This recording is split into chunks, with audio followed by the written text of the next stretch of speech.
Hay puertas en Roma que no están hechas para turistas. No tienen placas doradas, no aparecen en folletos, no forman parte del recorrido histórico, pero existen. Y detrás de una de ellas, en pleno siglo XXI, se sigue pronunciando un ritual que muchos creían enterrado en la Edad Media. Mientras el mundo discute inteligencia artificial, física cuántica y neurociencia, en una habitación discreta, un sacerdote sostiene un libro antiguo, no para leer historia, sino para enfrentar algo que la Iglesia llama presencia. La pregunta no es si creemos o no, la pregunta es otra. ¿Por qué una institución con más de 2000 años de historia sigue necesitando exorcistas? No hablamos de leyendas urbanas, hablamos de un cargo real, reconocido oficialmente, autorizado por la diócesis de Roma, y durante décadas, ese cargo tuvo un nombre: Gabriele Amorth, sacerdote, escritor, fundador de la Asociación Internacional de Exorcistas, y el hombre que afirmó haber realizado miles de exorcismos. Miles.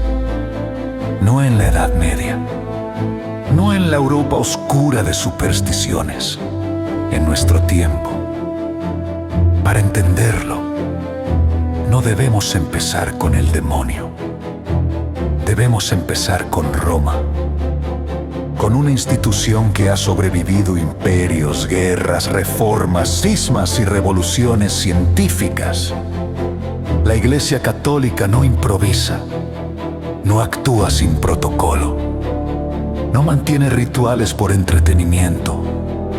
Entonces, si el exorcismo sigue existiendo, es porque cumple una función. ¿Pero cuál? Durante siglos, el exorcismo fue parte del imaginario medieval. Sombras, latín, gritos, agua bendita. Sin embargo, lo inquietante no es que existiera antes.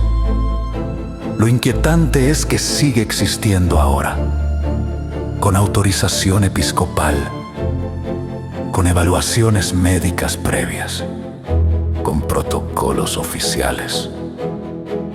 Y en el centro de esa continuidad moderna estuvo Amorth, un hombre que hablaba del demonio sin metáforas, sin simbolismos psicológicos, sin relativismos.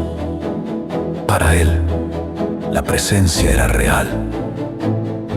Pero aquí es donde el tema se vuelve incómodo, porque la Iglesia, al mismo tiempo que reconoce el ritual, exige evaluaciones psiquiátricas, descarta enfermedades mentales, analiza cada caso. Es decir, no todo es posesión, no todo es espiritual. Entonces, ¿dónde está la línea? Entre fe y neurología, entre sugestión y convicción, entre creencia y experiencia. En esta serie no vamos a gritar, no vamos a exagerar, no vamos a afirmar lo que no se puede probar. Vamos a investigar. Vamos a mirar el ritual desde dentro de la institución, desde sus documentos, desde sus tensiones internas. Porque el verdadero misterio no es el demonio. El verdadero misterio es este. ¿Por qué Roma sigue preparándose para enfrentarlo? ¿Tradición? ¿Convicción? ¿O necesidad? En la siguiente parte, entraremos en la vida del hombre que sostuvo el libro, que pronunció el latín, que habló públicamente de lo que otros preferían callar, Pero antes, queda una última pregunta flotando en la habitación. Si la Iglesia, con toda su estructura racional, mantiene este rito, es porque sabe algo que nosotros no. Esto es Enigmamente.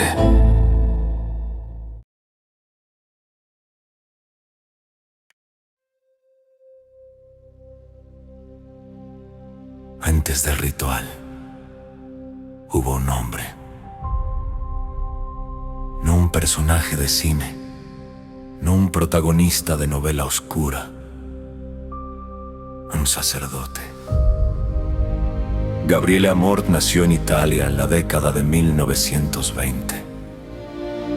Creció en una Europa convulsionada por guerras, ideologías y transformaciones radicales. Su juventud estuvo marcada por el conflicto. Vivió la Segunda Guerra Mundial. Vio cómo el poder político y el miedo podían moldear sociedades enteras. Tal vez por eso, su visión del mal nunca fue simbólica. Para él, el mal tenía rostro, tenía intención, tenía presencia. Fue ordenado sacerdote en la mitad del siglo XX. Se integró a la Sociedad de San Pablo, una congregación dedicada a la comunicación y la evangelización. Durante años, su vida no estuvo ligada al exorcismo. Es importante entender esto. No nació exorcista. No fue formado desde el inicio para enfrentar lo invisible.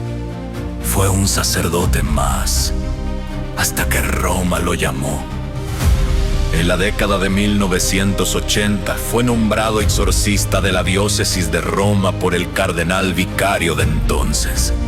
Ese detalle cambia todo, porque no fue un autoproclamado, no fue un místico aislado, fue autorizado. El exorcismo dentro de la Iglesia Católica no es un acto libre. No cualquier sacerdote puede realizarlo. Se requiere permiso directo del obispo, evaluación del caso, discernimiento previo. Roma no improvisa. A partir de ese nombramiento, la vida de Amorth cambió radicalmente. Comenzó a recibir personas que afirmaban estar poseídas, oprimidas, perturbadas por presencias que no comprendían. Él declaró públicamente que a lo largo de su ministerio realizó miles de exorcismos. Miles. Esa cifra no debe leerse como espectáculo. Debe leerse como síntoma. Si un solo sacerdote afirmó haber atendido miles de casos, ¿qué estaba ocurriendo? En los años 90 fundó la Asociación Internacional de Exorcistas, un organismo reconocido por el Vaticano. Su propósito no era teatral, era formativo. Capacitar sacerdotes, unificar criterios, evitar abusos, establecer límites claros entre enfermedad mental y presunta posesión. Aquí comienza la parte incómoda, porque mientras el mundo avanzaba hacia la digitalización y la ciencia genética, Roma organizaba encuentros internacionales de exorcistas, no en secreto absoluto, pero tampoco en espectáculo público, con discreción. Amorth escribió libros, concedió entrevistas, habló sin metáforas, afirmaba que el demonio actuaba, que la posesión existía, que la negación del mal personal era, para él, un error teológico grave. Muchos lo criticaron. Psiquiatras lo cuestionaron, teólogos lo matizaron, algunos sacerdotes preferían el silencio, pero él no retrocedía. Aquí es donde la figura se vuelve compleja, porque no era un fanático descontrolado, era un hombre dentro de una estructura milenaria. Un sacerdote que obedecía a una institución conocida por su prudencia. En el año 2016 murió en Roma. No hubo hubo ceremonias espectaculares, no hubo declaración apocalípticas, pero dejó algo más inquietante que cualquier relato. Dejó continuidad. Otros exorcistas ocuparon su lugar. La asociación siguió activa. El ritual continuó vigente. Y entonces, la pregunta cambia. Ya no es ¿quién fue Amort? La pregunta es ¿por qué su función sigue existiendo? No estamos ante una reliquia medieval. Estamos ante una práctica reconocida oficialmente en el siglo XXI, con protocolos, con supervisión, con formación específica. Eso obliga a una reflexión más profunda. ¿Es tradición? ¿Es respuesta pastoral al miedo humano? ¿O es la convicción de que el mal no es solo psicológico? En la siguiente parte, imploremos en el ritual mismo, no el imaginado por el cine, sino el aprobado por Roma, el texto, las palabras, el protocolo, porque entender el ritual es entender por qué no ha desaparecido. Continuamos.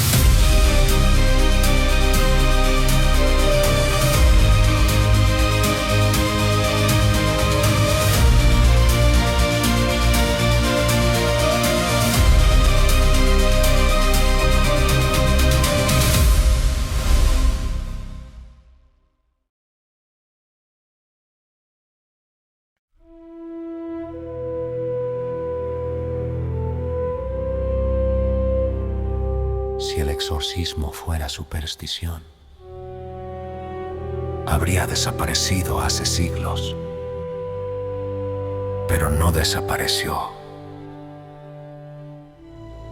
Sigue existiendo en un libro oficial, un texto aprobado, revisado, reformado. No es improvisación, es liturgia. El ritual que utiliza la Iglesia Católica no nació en tiempos recientes. Sus raíces se encuentran en siglos anteriores, pero fue codificado formalmente después del Concilio de Trento, en la segunda mitad del siglo XVI. Durante siglos permaneció casi intacto, hasta que en el final del siglo XX fue revisado nuevamente por el Vaticano. Eso significa algo importante. La Iglesia no solo lo conserva, lo actualiza. El texto contiene oraciones específicas, invocaciones en latín, lecturas del Evangelio, fórmulas que no pueden alterarse libremente. El sacerdote no improvisa, no inventa palabras, no grita por dramatismo. Sigue un guión preciso. Pero antes de que el ritual pueda siquiera comenzar, existe un filtro, un proceso. Y aquí es donde el misterio se vuelve racional. La Iglesia exige evaluación médica, evaluación psiquiátrica, descartar enfermedades mentales, descartar trastornos neurológicos. El exorcismo no es la primera opción, es la última. Un sacerdote no decide por sí solo. Debe recibir autorización explícita del obispo diocesano. Sin ese permiso, no hay ritual. Esto no es un detalle menor, es una barrera institucional. Entonces surge una pregunta incómoda. Si la Iglesia exige diagnóstico médico previo, si descarta patologías, si examina cuidadosamente cada caso? ¿En qué momento concluye que no es enfermedad? ¿En qué punto decide que el fenómeno es espiritual? El ritual describe ciertos signos tradicionales. Hablar lenguas desconocidas sin haberlas aprendido, fuerza desproporcionada, conocimiento de cosas ocultas, rechazo violento a lo sagrado. Pero incluso estos criterios son tratados con cautela. La Iglesia reconoce la posibilidad de sugestión, de histeria colectiva, de condicionamiento cultural. No todo es posesión. Eso está escrito. Durante el rito, el sacerdote no dialoga con el demonio por curiosidad. Interroga con prudencia, evita espectáculo, evita exhibición pública. El ritual no es transmitido, no es filmado oficialmente, no se convierte en evento mediático. Es confidencial, y esa confidencialidad alimenta el misterio. En el siglo XXI, mientras el mundo transmite todo en tiempo real, este rito sigue ocurriendo en habitaciones discretas, sin cámaras, sin redes sociales, sin comunicados de prensa. Solo el sacerdote, el libro, la persona y el silencio. La Iglesia no afirma que el demonio esté detrás de cada sufrimiento, pero tampoco lo reduce todo a psicología. Mantiene abierta una posibilidad, y esa posibilidad es lo que inquieta. Porque si una institución que ha atravesado revoluciones científicas, que dialoga con neurociencia y filosofía moderna, no elimina el rito, es porque considera que aún hay casos que no encajan en categorías médicas, o es por prudencia histórica, o por tradición pastoral. El ritual no es teatro, es protocolo. Y en el próximo episodio entraremos en la frontera más peligrosa de todas, el territorio donde ciencia y fe se miran de frente. Posesión o enfermedad mental.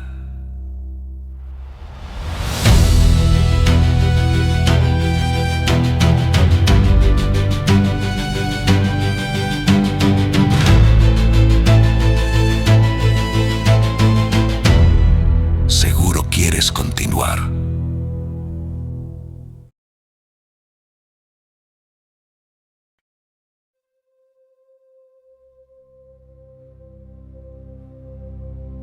Aquí es donde todo se vuelve incómodo. Porque mientras algunos hablan de demonios, otros hablan de diagnósticos. La psiquiatría moderna reconoce trastornos complejos, trastornos disociativos, episodios psicóticos, esquizofrenia, trastornos de identidad, síntomas que en otro siglo habrían sido llamados posesión. Hoy reciben nombres clínicos. Entonces la pregunta es inevitable. ¿El exorcismo es un vestigio del pasado? ¿O es una respuesta a algo que la ciencia aún no explica completamente? La Iglesia Católica no ignora la medicina. De hecho, el protocolo exige que antes de autorizar un exorcismo se descarten causas psicológicas o neurológicas. Eso cambia la narrativa. No estamos ante un rechazo de la ciencia. Estamos ante una atención. Gabriele Amorth insistía en algo que incomodaba tanto a creyentes como a escépticos. Decía que la mayoría de los casos que llegaban a él no eran posesión, eran sufrimiento humano, confusión, dolor psicológico, crisis espirituales, pero afirmaba que existían otros casos que no encajaban. Casos donde, según su testimonio, la reacción a lo sagrado era inmediata y violenta. Casos donde la persona parecía conocer imposible. Casos donde el lenguaje cambiaba.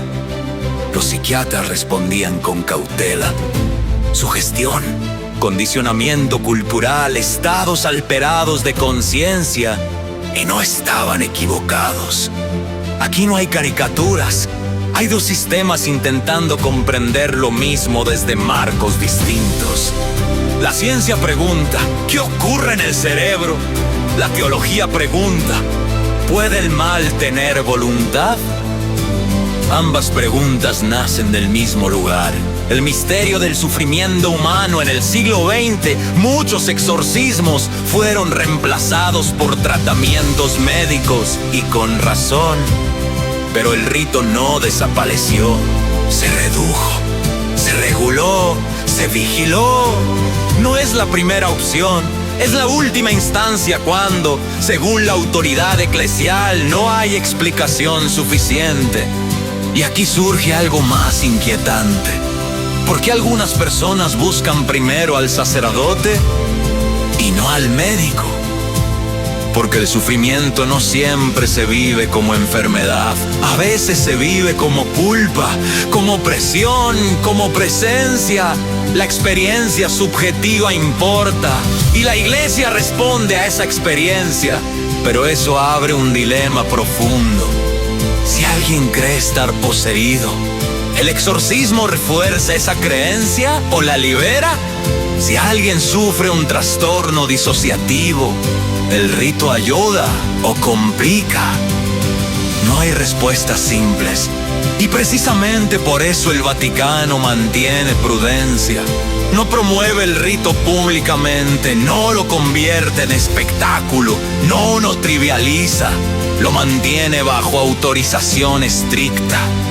Gabriele Amorth defendía que el error más grande era negar la posibilidad del mal personal, pero también advertía contra el sensacionalismo. No todo es demonio, no todo es posesión. El discernimiento es la clave, y aquí llegamos a la pregunta central de este episodio. Si la ciencia explica la mayoría de los casos, pero la iglesia conserva el rito para una minoría, ¿es por convicción doctrinal? ¿Es por tradición pastoral? ¿O es porque aún existen experiencias que desafían las categorías médicas? En la próxima parte, entraremos en los casos que el propio Amorth describió públicamente. No para asustarnos, sino para analizar qué decía y cómo lo decía. Porque el lenguaje que usamos para nombrar el mal dice más sobre nosotros que sobre el mal mismo. Continuamos.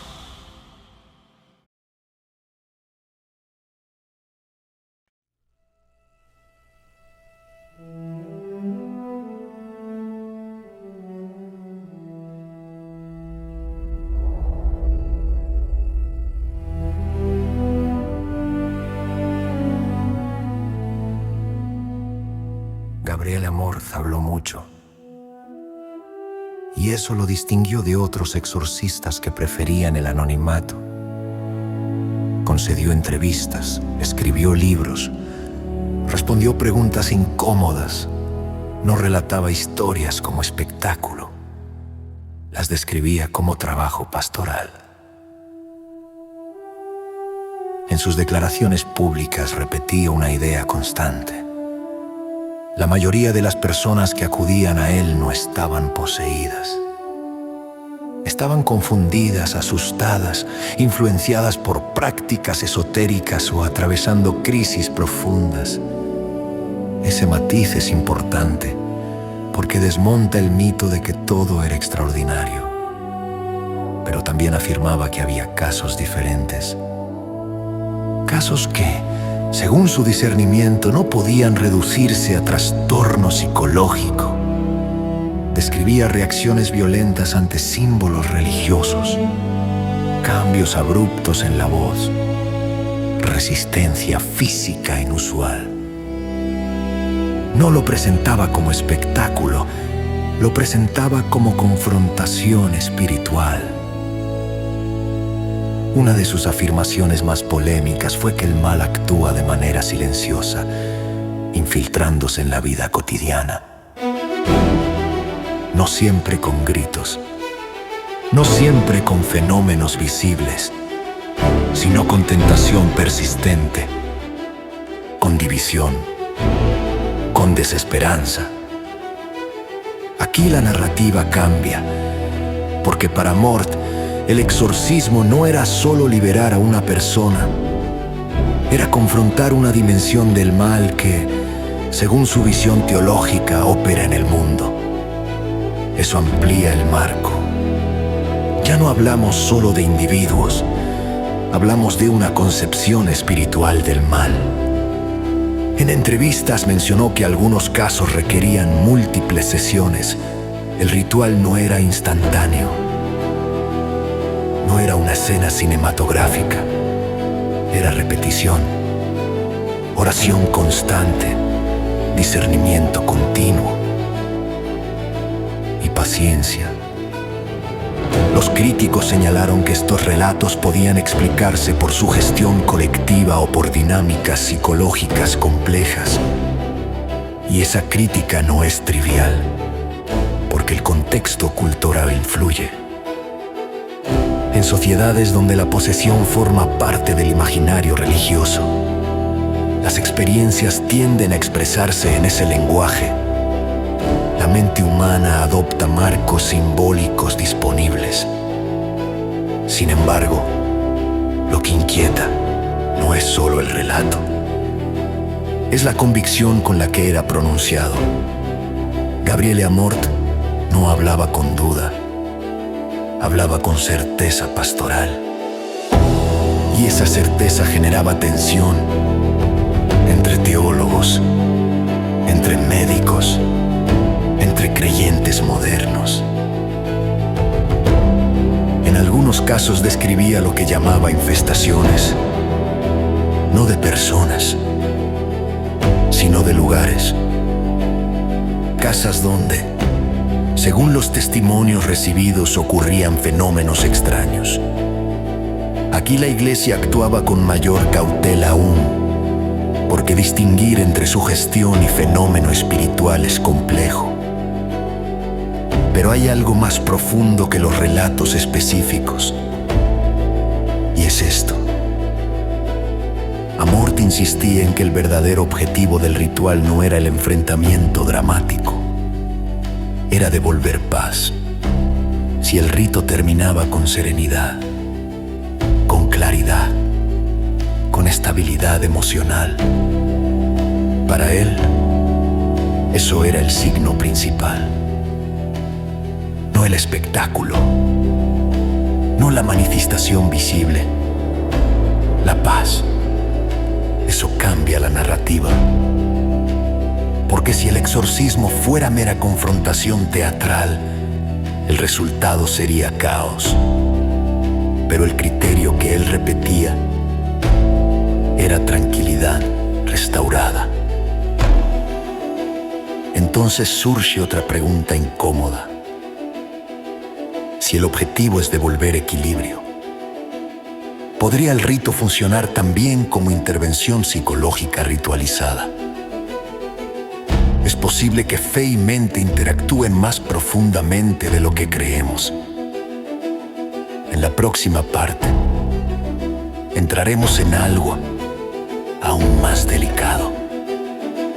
Las críticas internas dentro de la propia Iglesia, porque no todos dentro de Roma comparten la misma interpretación. Y cuando una institución milenaria debate en silencio, el verdadero suspenso no está en lo invisible, está en la tensión interna.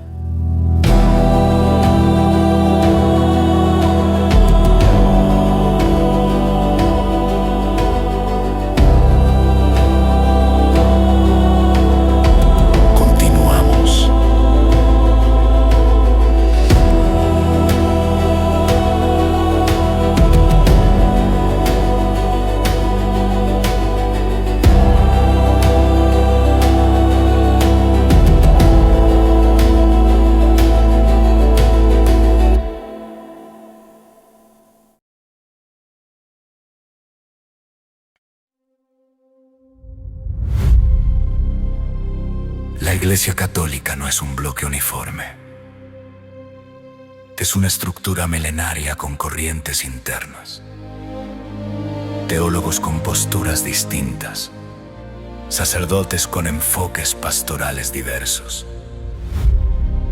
Y el exorcismo no escapa a ese debate. Mientras algunos, como Gabriele Amort, defendían con claridad la realidad del mal personal, otros preferían un lenguaje más simbólico. Para ciertos teólogos contemporáneos, el demonio representa el mal estructural, la injusticia, la violencia sistémica, la corrupción humana, no una entidad literal. Aquí surge la tensión. Si el mal es una metáfora, ¿qué sentido tiene un rito literal? Algunos sacerdotes, en privado, han expresado preocupación. Temen que el exorcismo pueda reforzar interpretaciones mágicas de la fe. Temen que personas vulnerables interpreten su sufrimiento exclusivamente como ataque espiritual. Y eso podría retrasar ayuda médica necesaria. Pero otros sostienen lo contrario. Afirman que eliminar el rito sería reducir la tradición cristiana a mera ética social.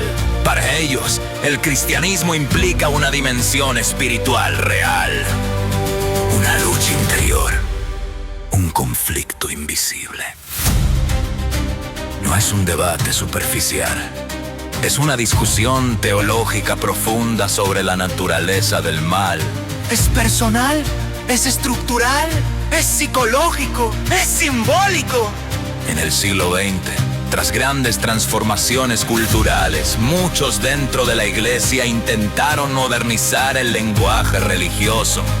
Hablar menos de demonios, más de responsabilidad humana, menos de posesión, más de salud mental. Y sin embargo, el rito no desapareció, se mantuvo, con regulación estricta. Eso es lo que inquieta. No fue abolido, no fue descartado como superstición. Fue conservado con prudencia. Gabriele Amort era consciente de estas críticas. Respondía que negar la existencia del mal personal debilitaba la comprensión espiritual del sufrimiento.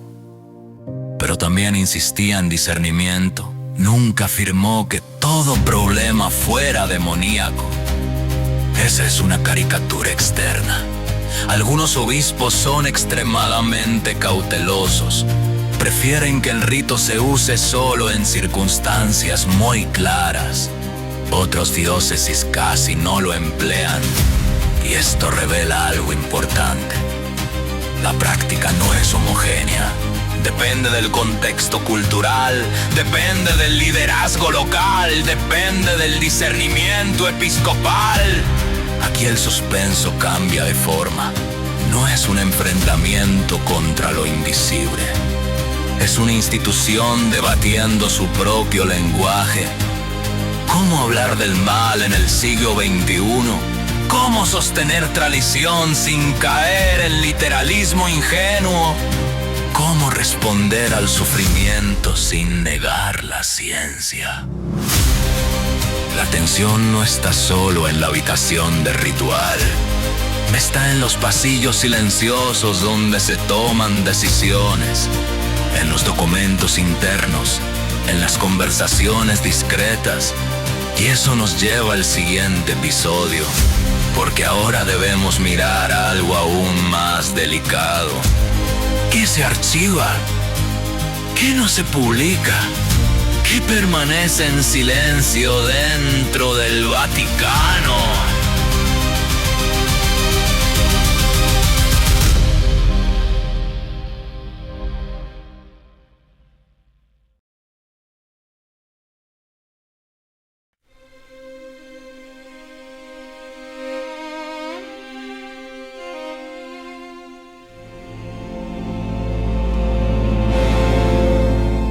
No todo lo que ocurre en Roma es público. Y no todo lo que se archiva es accesible. El Vaticano posee uno de los sistemas documentales más antiguos del mundo. Durante siglos ha conservado cartas, decretos, investigaciones, correspondencias diplomáticas. La memoria es poder. Y el control de la memoria también lo es. Cuando se trata del exorcismo, la discreción es absoluta. No hay transmisiones oficiales, no hay ruedas de prensa detallando casos, no hay informes públicos con nombres y fechas. ¿Por qué?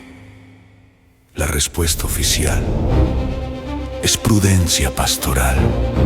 Proteger la identidad de las personas, evitar el sensacionalismo, evitar convertir el sufrimiento en espectáculo. Eso es comprensible, pero también genera una consecuencia inevitable: silencio. Gabriele Amort habló de muchos casos, pero nunca reveló nombres completos, nunca permitió grabaciones oficiales de rituales, nunca convirtió la práctica en exhibición. Incluso dentro de la iglesia, los detalles permanecen limitados. Solo el obispo correspondiente, el sacerdote autorizado y un pequeño círculo cercano. Aquí el misterio no es lo que se afirma, es lo que no se publica. ¿Cuántos casos reales se autorizan cada año? ¿Cuántos se descartan? ¿Cuántos permanecen en evaluación? No existen estadísticas oficiales detalladas abiertas al público. Eso no implica conspiración, implica confidencialidad. Pero la confidencialidad siempre deja espacio para preguntas. En una era donde todo se documenta, donde cada evento se graba y se comparte, el exorcismo permanece fuera del circuito digital. No hay cámaras, no hay transmisiones, solo registros internos. Y eso lo convierte en un fenómeno extraño en el siglo XXI, porque vivimos en una cultura que exige evidencia visual. Si no está grabado, no ocurrió. Si no hay imagen, no es real. Pero el Vaticano no juega bajo esa lógica, juega bajo otra. Autoridad institucional y archivo reservado. La Iglesia ha abierto muchos documentos históricos al público en tiempos recientes, pero los asuntos pastorales contemporáneos siguen protegidos. Y eso incluye los rituales de exorcismo. La pregunta que emerge no es necesariamente conspirativa, es filosófica. ¿Qué ocurre cuando una institución decide que ciertos actos deben permanecer invisibles? ¿Es protección? ¿Es prudencia? ¿Es control narrativo? Gabriele Amort afirmaba que el exorcismo no necesita publicidad, que su fuerza no depende de la validación externa. Pero en una cultura escéptica, la ausencia de evidencia pública alimenta la duda, y la duda alimenta el misterio. Tal vez el verdadero suspenso no está en lo que se enfrenta durante el rito, sino en el hecho de que nunca lo veremos. Solo sabremos que ocurrió, porque alguien autorizado lo declaró y la institución lo respaldó. En el siguiente episodio, nos alejaremos de los archivos y entraremos en algo aún más profundo.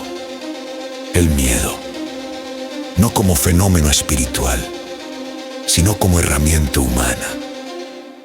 Porque entender el miedo es entender por qué estos rituales siguen existiendo.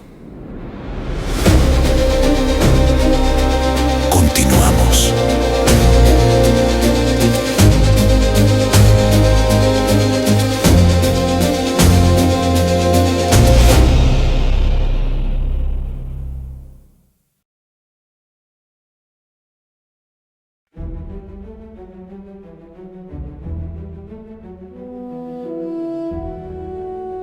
Antes del ritual,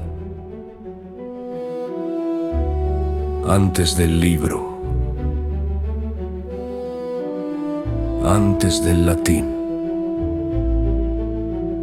está el miedo. El miedo es una de las fuerzas más antiguas de la humanidad. Protege, alerta, advierte, pero también moldea. Puede disciplinar, puede persuadir, puede dirigir conductas. En la historia religiosa, el mal no solo ha sido una explicación espiritual, ha sido un lenguaje moral. Nombrar el mal es establecer límites, definir lo que se debe evitar, lo que se debe resistir, lo que se debe temer. En ese contexto, el demonio no es solo una figura teológica, es un símbolo potente. Representa aquello que amenaza el orden espiritual. Y el miedo a ese desorden puede convertirse en herramienta pedagógica. Pero aquí debemos ser precisos. La iglesia contemporánea no predica exorcismos como espectáculo. No los usa como propaganda masiva. Sin embargo, la mera existencia del rito comunica algo. Comunica que el mal no es trivial, que no es solo metáfora, que puede ser enfrentado. Gabriele Amorth hablaba del demonio como realidad personal, pero también insistía en que el miedo no debía dominar al creyente. Decía que el mal es poderoso, pero no absoluto. Eso cambia la narrativa. El exorcismo no sería entonces un acto de terror, sería un acto de autoridad espiritual.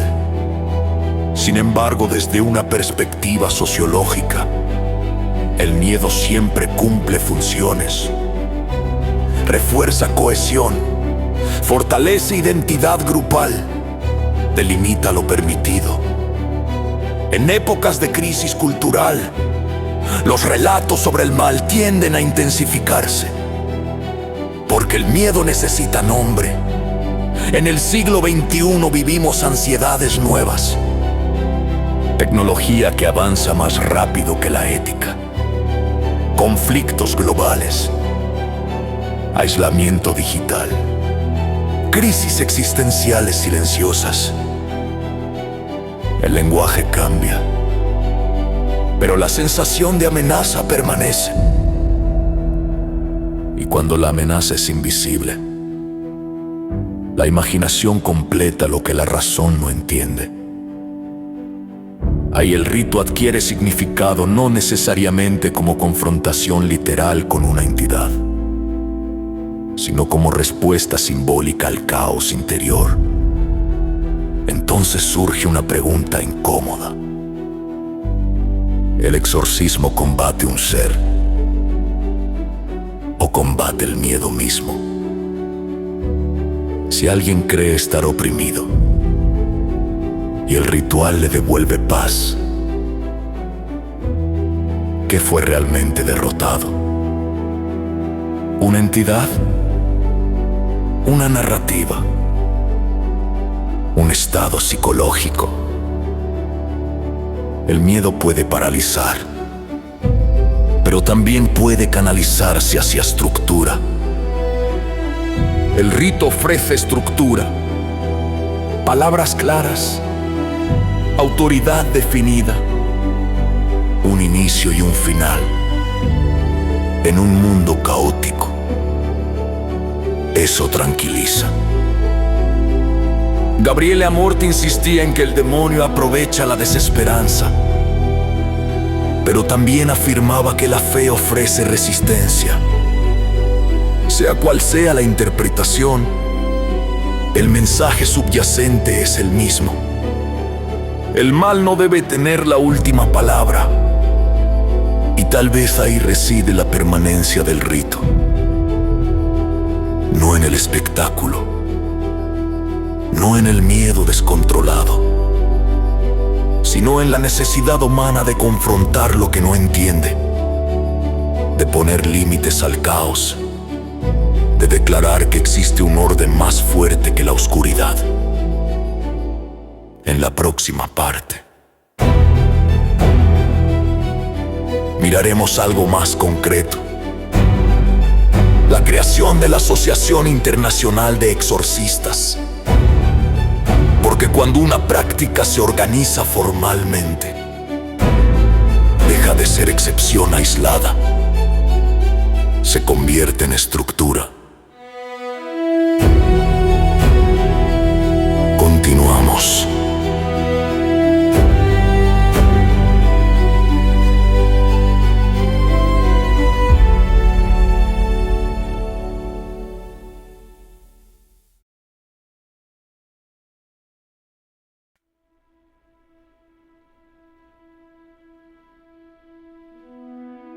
Un exorcista aislado podría parecer una rareza,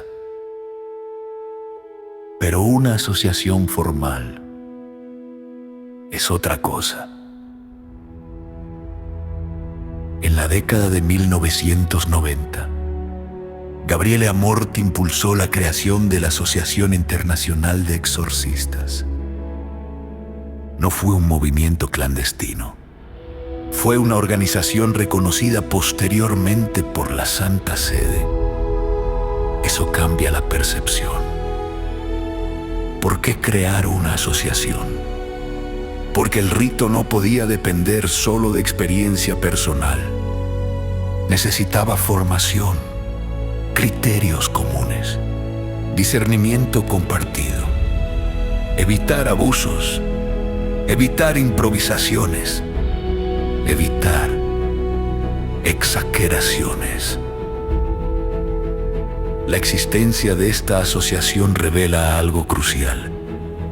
El Vaticano no considera el exorcismo un residuo medieval. Lo considera un ministerio específico, raro, regulado, pero vigente. Los miembros no actúan libremente. Cada uno debe tener autorización de su obispo. Cada caso debe pasar por evaluación previa. No se trata de una red de ritualistas independientes. Es una estructura bajo supervisión. En reuniones periódicas, los sacerdotes intercambian experiencias, no para alimentar mitos, sino para unificar criterios. Cómo distinguir sugestión de fenómeno espiritual. Cómo trabajar junto a médicos. Cómo evitar que la práctica derive en superstición. Ese diálogo interno es revelador. Muestra que incluso dentro de la práctica hay cautela. No se asume automáticamente lo extraordinario.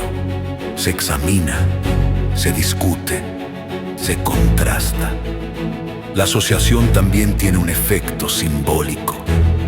Envía un mensaje claro. La Iglesia no ha eliminado esta dimensión de su teología. La ha organizado. Y cuando algo se organiza, se asume que continuará. Gabriel Amor defendía que el aumento de solicitudes de exorcismo no significaba más demonios. Significaba más confusión espiritual, más búsqueda de respuestas, más ansiedad cultural. Ese matiz es importante en el siglo XXI.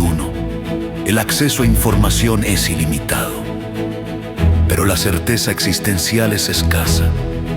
Cuando las personas no encuentran respuestas en la ciencia o la psicología, a veces buscan significado en lo espiritual.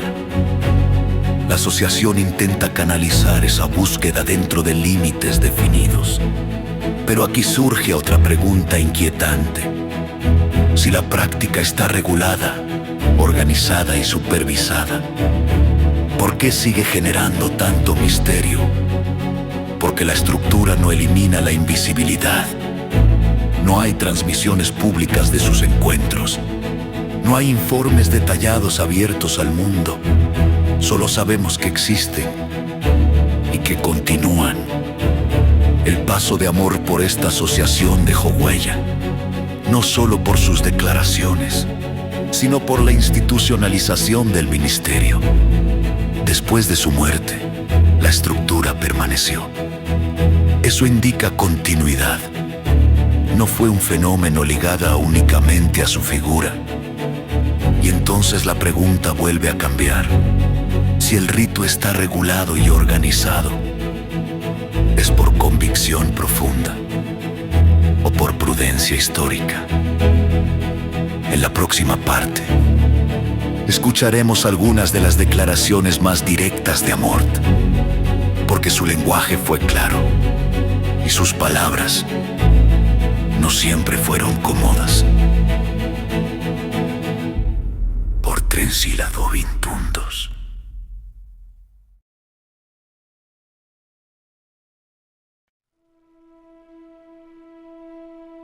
Gabriel Amor no hablaba como un hombre indeciso, hablaba con convicción. Decía que el demonio existía, que actuaba, que influía en la vida humana. No lo presentaba como símbolo literario, lo afirmaba como realidad espiritual. En entrevistas, repetía que el error más grande de la modernidad era negar la existencia del mal personal. Para él, reducir todo a psicología debilitaba la comprensión espiritual del sufrimiento. Esa postura generó tensión, pero también hacía algo que pocas veces se menciona: arremetía contra la obsesión. Decía que no se debía buscar al demonio en todas partes, que la mayoría de los problemas eran humanos, que el pecado no siempre era posesión. Ese equilibrio es importante. En una de sus afirmaciones más conocidas, sostuvo que el mal actúa en silencio, no siempre con fenómenos espectaculares, sino con tentación constante, con división interior, con desesperanza. Esa descripción cambia el enfoque. El exorcismo no sería entonces una batalla cinematográfica. Sería una confrontación espiritual sobria, ritualizada, disciplinada. También habló sobre la cultura contemporánea. Decía que prácticas esotéricas, rituales ocultistas y juegos espirituales abrían puertas peligrosas. Muchos críticos interpretaron estas declaraciones como alarmistas, pero desde su marco teológico tenían coherencia. Si el mal es personal, entonces ciertas prácticas serían invitación. Lo interesante no es solo lo que dijo, es cómo lo dijo. No gritaba, no dramatizaba, no buscaba espectáculo. Su tono era pastoral, convencido, pero sereno y sin embargo, en un mundo que privilegia evidencia empírica, afirmar la existencia literal del demonio resulta provocador. Aquí el conflicto se vuelve filosófico. ¿Debe todo lo real ser medible? ¿Puede existir una dimensión espiritual que no responda a instrumentos científicos? Amorth representaba una respuesta afirmativa. Para él, la experiencia espiritual no podía ser reducida a química cerebral, pero tampoco negaba la necesidad de evaluación médica previa. Ese matiz lo distingue del fanatismo. Sus palabras dividieron opiniones. Algunos creyentes lo veían como defensor de la tradición. Algunos teólogos lo consideraban demasiado literal. Algunos médicos lo cuestionaban con firmeza. Y sin embargo, el Vaticano nunca lo desautorizó públicamente. Eso es significativo. Cuando murió, su figura ya estaba asociada al exorcismo moderno, no como reliquia del pasado, sino como rostro contemporáneo de una práctica antigua. Pero ahora la pregunta cambia de nuevo. Si el rito continúa después de su muerte, ¿qué ocurre hoy? ¿Ha aumentado la demanda? ¿Ha disminuido? ¿Se ha transformado? En el próximo episodio, miraremos el exorcismo en el siglo XXI, no como recuerdo, sino como práctica vigente.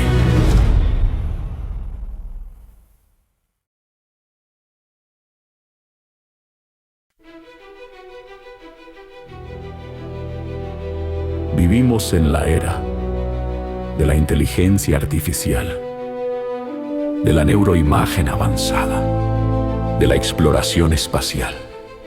Y sin embargo, el exorcismo no ha desaparecido.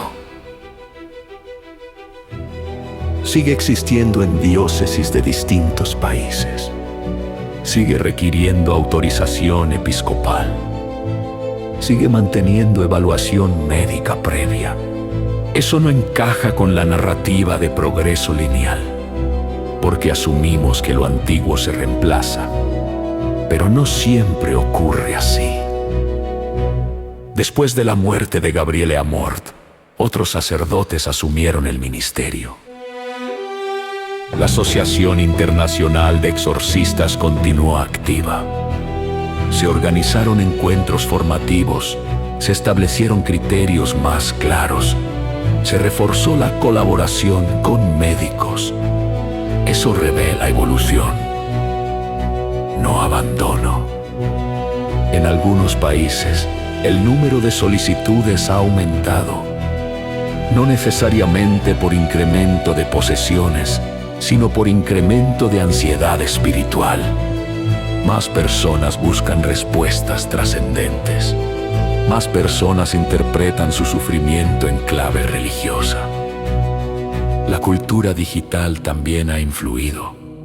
Redes sociales llenas de relatos sobrenaturales, vídeos dramatizados, historias que amplifican el imaginario.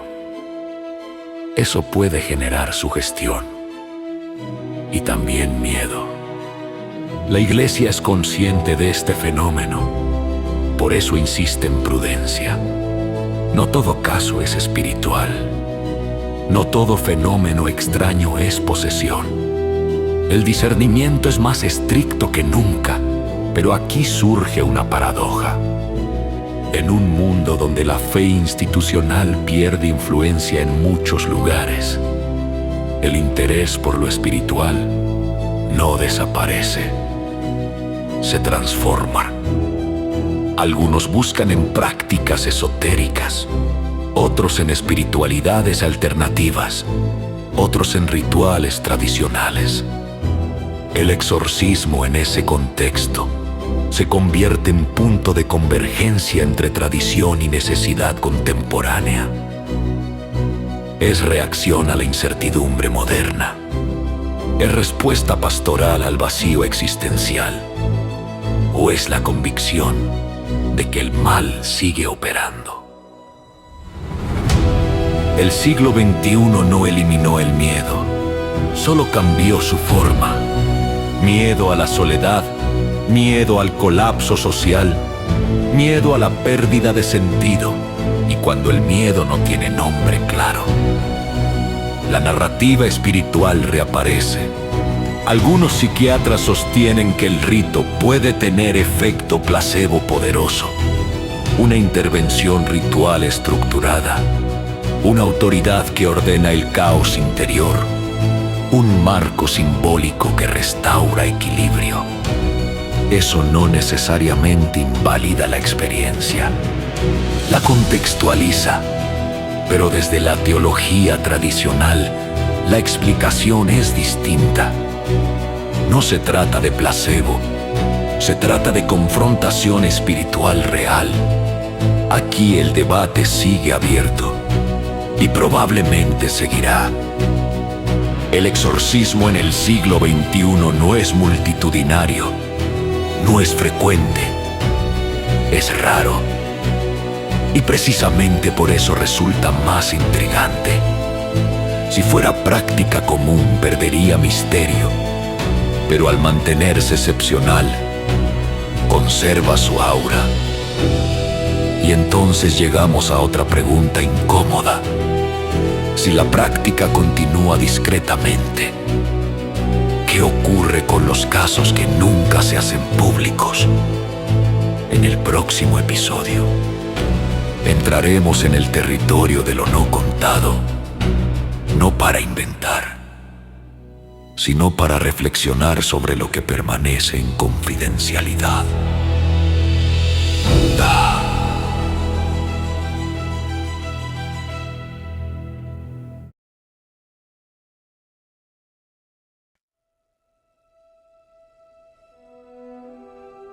No todo testimonio se convierte en libro. No toda experiencia llega a entrevista. No todo caso se menciona en público. La mayoría de los exorcismos autorizados no dejan rastro mediático. No hay titulares, no hay cámaras, no hay reconstrucciones dramáticas. Solo registro interno y confidencialidad. Gabriele Amorth habló de muchos casos, pero también dejó claro que la discreción era esencial.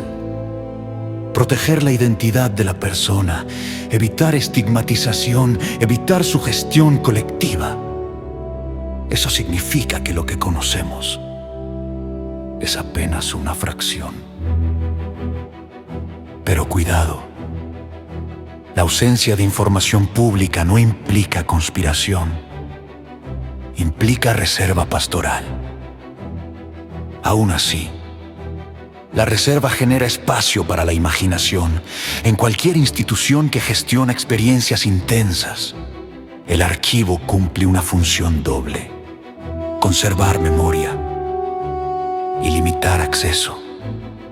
El Vaticano no es excepción. Lo que se registra permanece en ámbito interno. Solo quienes deben saber, saben. Aquí la pregunta no es cuántos casos existen. La pregunta es otra. ¿Qué sucede cuando una experiencia espiritual queda confinada al silencio institucional? Para la persona que vivió el rito, la experiencia es real. Para el sacerdote que lo realizó, el discernimiento fue suficiente. Pero para el mundo exterior, no hay evidencia directa. Solo confianza en la autoridad. Vivimos en una cultura que exige transparencia, que sospecha del secreto, que interpreta el silencio como ocultamiento. Pero en contextos pastorales, el silencio puede ser protección. No todo sufrimiento necesita exposición pública.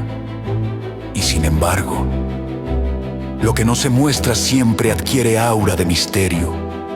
El cerebro humano completa los vacíos con narrativas. Cuanto menos sabemos, más imaginamos. Ese es un principio psicológico. Gabriele Amorth defendía que el rito no necesita publicidad, que su eficacia no depende de validación externa. Pero el siglo XXI funciona distinto. Sin imagen, la credibilidad se cuestiona. Sin registro visible, la duda crece.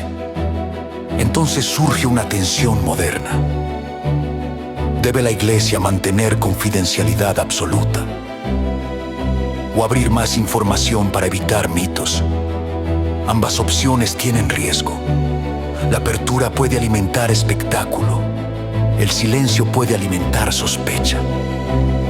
Tal vez el verdadero misterio no está en los casos, sino en el límite entre protección y opacidad, entre prudencia y percepción de secreto.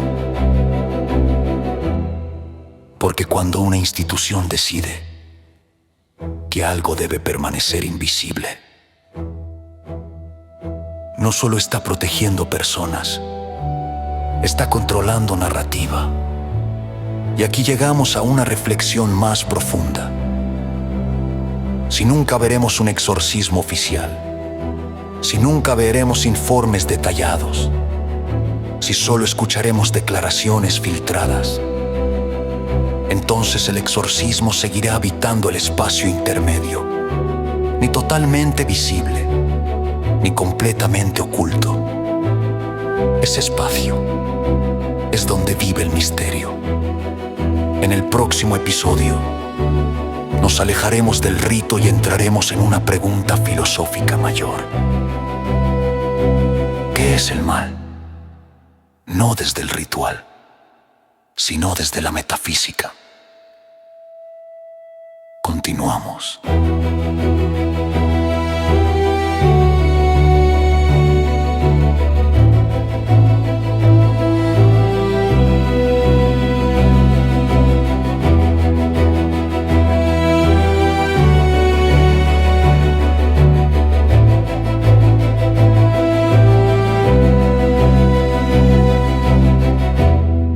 Continuamos.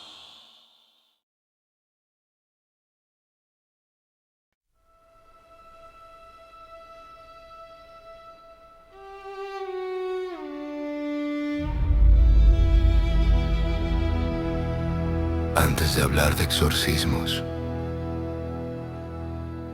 antes de hablar de rituales, debemos formular una pregunta más profunda. ¿Qué es el mal? No el error, no la enfermedad, no la equivocación. El mal. En la tradición cristiana clásica, el mal no es simplemente ausencia de bien, es una privación activa, una distorsión, una voluntad que se aparta.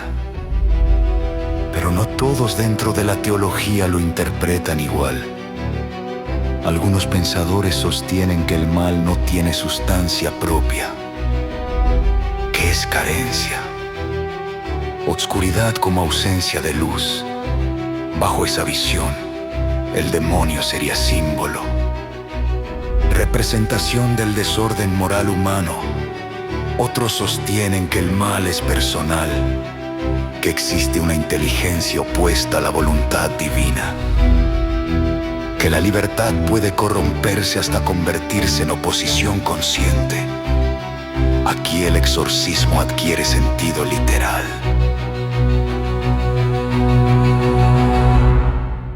Gabriele Amorth pertenecía a esta segunda línea. Para él el mal no era metáfora, era entidad, era voluntad, era confrontación. Pero incluso fuera del ámbito religioso, el mal es un problema filosófico. ¿Cómo explicar genocidios? ¿Cómo explicar crueldad deliberada? ¿Cómo explicar placer en la destrucción? Reducir todo a química cerebral parece insuficiente para algunos pensadores. Y sin embargo, la neurociencia ofrece explicaciones parciales. Aquí el debate se vuelve complejo. Si el mal es solo disfunción cerebral, no hay responsabilidad moral plena. Si el mal es solo construcción social, depende del contexto cultural. Si el mal es voluntad libre que elige destrucción, entonces el conflicto es más profundo. El exorcismo se sitúa en esta última interpretación. No combate enfermedad, combate voluntad opuesta, al menos en su marco teológico. Pero tal vez el misterio no está en sí. El mal es entidad o metáfora. Tal vez está en algo más humano. ¿Por qué necesitamos personificar el mal? ¿Por qué darle rostro? La mente humana busca explicación narrativa. Es más fácil enfrentar un enemigo definido que un caos abstracto. Nombrar al demonio organiza el miedo. Le da estructura. Le da límite. Desde una perspectiva psicológica, externalizar el mal puede aliviar culpa. Si el mal viene de fuera, el yo queda parcialmente protegido. Desde una perspectiva espiritual, reconocer el mal externo reafirma la necesidad de vigilancia interior. Ambas interpretaciones conviven. Gabriele Amorth afirmaba que negar la existencia del mal personal debilitaba la comprensión del Evangelio. Pero incluso dentro de la Iglesia, el lenguaje sobre el demonio ha evolucionado. Más simbólico en algunos sectores, más literal en otros. Y aquí llegamos a una pregunta inevitable.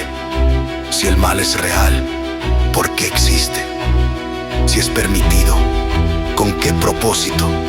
Si es metáfora, ¿por qué persiste con tanta fuerza en la imaginación humana? Tal vez el exorcismo no solo intenta expulsar algo, tal vez intenta afirmar algo. Que el bien tiene autoridad, que el orden puede restaurarse, que el caos no es definitivo.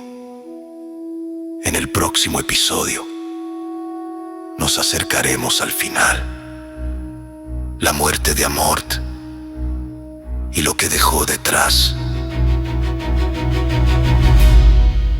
Continuamos.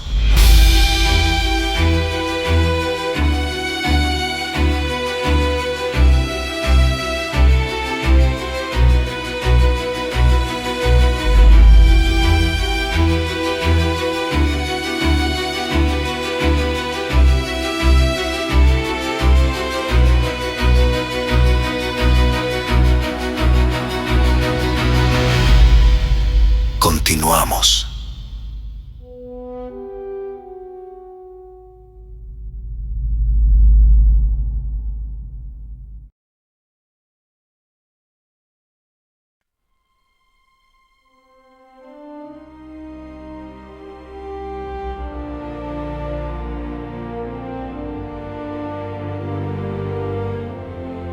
Gabriele Amorth murió en Roma en el año 2016. No hubo escándalo. No hubo declaraciones apocalípticas. Hubo silencio. Había pasado décadas hablando de una realidad que muchos preferían no mencionar. Había enfrentado críticas, había respondido preguntas incómodas, había defendido una práctica que muchos consideraban anacrónica. Y sin embargo, al morir, el rito no murió con él. Eso es lo más significativo. No fue una figura aislada cuyo ministerio desapareció con su ausencia. La estructura continuó, otros sacerdotes asumieron el servicio. La Asociación Internacional de Exorcistas siguió activa. El protocolo permaneció vigente. Si una práctica depende de un solo hombre, es frágil. Pero si sobrevive a su muerte, es institución. Y el exorcismo dentro de la Iglesia Católica demostró ser institucional. Algunos interpretaron su fallecimiento como el cierre de una era más literal. Otros lo vieron como continuidad de tradición, pero el Vaticano no anunció cambios radicales. No abolió el rito, no lo transformó en símbolo exclusivamente. Lo mantuvo. Aquí surge una reflexión interesante. La modernidad suele reemplazar lo antiguo, Pero ciertas prácticas no se eliminan, se regulan, se ajustan, se vuelven más discretas. El exorcismo siguió ese camino. Gabriele Amorth dejó libros, entrevistas, testimonios, pero más allá de sus palabras dejó una pregunta suspendida. Si el mal no es solo metáfora, ¿cómo enfrentarlo? Y si es metáfora, ¿por qué el rito sigue siendo necesario para algunos? Tal vez su legado no es la cantidad de exorcismos que afirmó haber realizado. Tal vez su legado es haber obligado a la Iglesia contemporánea a definir su postura. No esconder el tema, no exagerarlo, no negarlo, mantenerlo bajo discernimiento. Después de su muerte, el ministerio no se convirtió en espectáculo. No se intensificó mediáticamente, continuó en la misma lógica que él defendía: discreción, prudencia, autoridad episcopal. Eso sugiere algo importante. El rito no dependía de carisma personal, dependía de convicción institucional. Y entonces llegamos al último episodio, no sobre el hombre, no sobre el ritual, sino sobre nosotros, porque la pregunta final no es histórica, es contemporánea. Continuamos hacia la conclusión.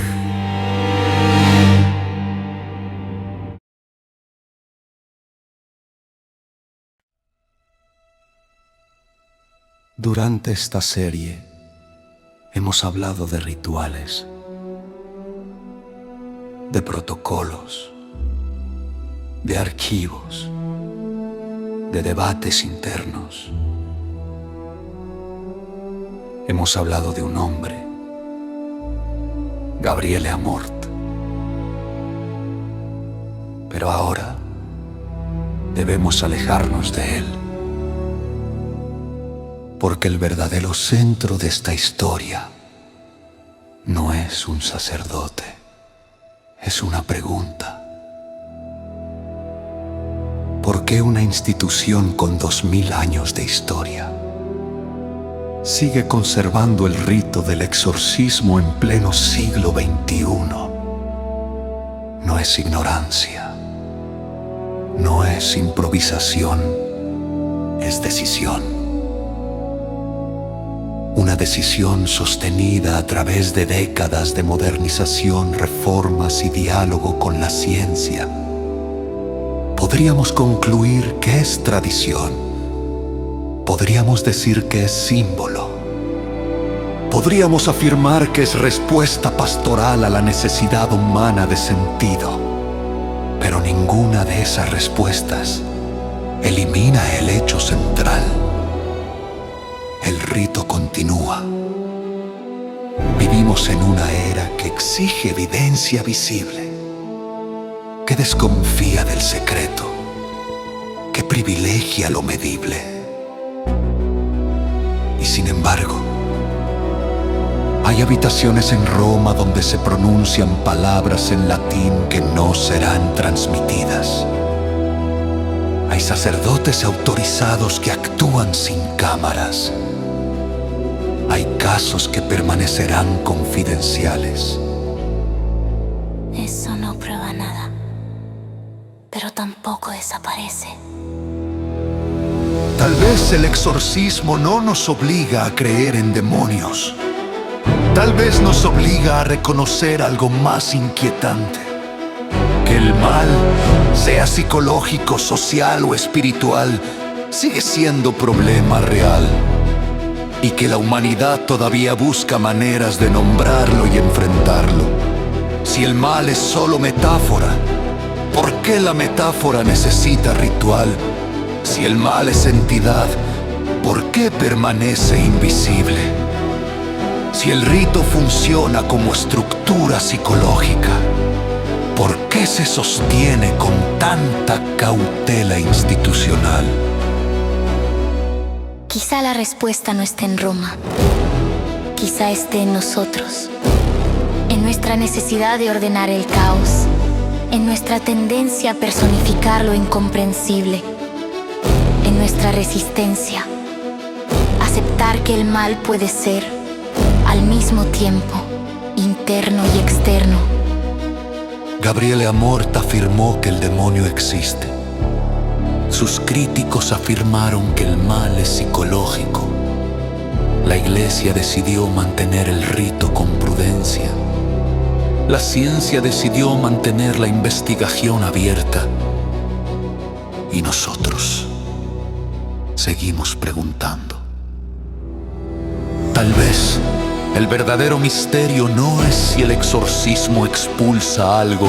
Tal vez el verdadero misterio es por qué después de siglos de razón y progreso, seguimos necesitando una forma de decir: el caos no tiene la última palabra. No cerramos con certeza, cerramos con inquietud, porque en Enigmamente no buscamos respuestas fáciles. Buscamos preguntas que incomoden. Esto fue el hombre que Roma autorizó para enfrentar lo invisible. Y ahora la pregunta queda contigo. ¿Tradición o necesidad?